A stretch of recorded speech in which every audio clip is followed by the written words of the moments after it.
నీ ఇష్టం వచ్చినట్టు నువ్వు చేసావు. కానీ ఇప్పుడు జరుగుతున్న దుర్మార్గాలు కళ్ళారా చూస్తున్నారు. ఇప్పుడు ఒరిజినల్ క్రైస్తవులందరూ, నిజమైన క్రైస్తవులందరూ కూడా ఒక తాటి మీదికి రావటం, ఒక ఓటు బ్యాంకుగా మారటం, రాబోతున్నటువంటి ఎన్నికల్లో ఏ విధంగా అడుగులు ముందుకేయాలో నేనే కాదు, నాతో పాటు దైవజనులు ఇంకా చాలామంది లైన్లోకి వస్తారు. నా సహోదరులు ఇంకా చాలామంది ఉన్నారు, అంత తెర వెనక ఉన్నారు, వస్తారు. మొత్తం వాళ్ళు కూడా లైన్లోకి వస్తారు. ముస్లిం పక్షాన చట్టసభల్లో మాట్లాడే వ్యక్తులు ఉన్నారు. హైందవుల పక్షాన మాట్లాడే వ్యక్తులు అచ్చంగా వాళ్లే. మొత్తం క్రైస్తవుల పక్షంగా మాట్లాడే వాళ్ళు సరైనోడు ఒకడు కూడా కనపడట్లా. అక్కడ కానీ ఇక్కడ కానీ, అక్కడ పార్లమెంట్లో కానీ ఇక్కడ కానీ ఎవడు లేడు.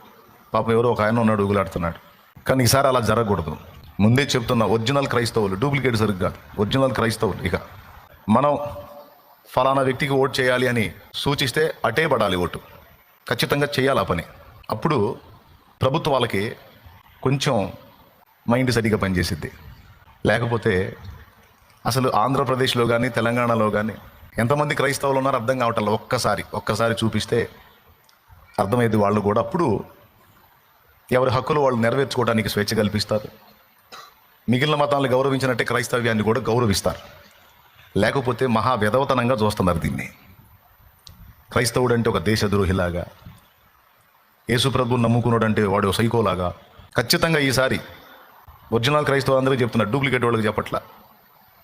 నిజంగా నువ్వు యేసుప్రభుని ప్రేమిస్తే, నిజంగా నువ్వు క్రైస్తవురాలు అయితే, నిజంగా నీకు చిత్తశుద్ధి ఉంటే ఈసారిగా ఓటు నీ ఇష్టం వచ్చినట్టు వేయటం కాదు, దేవుడి చిత్త ప్రకారం నీకు ఏ సూచన వచ్చిందో ఆ సూచన ప్రకారం ఓటు పడాలి.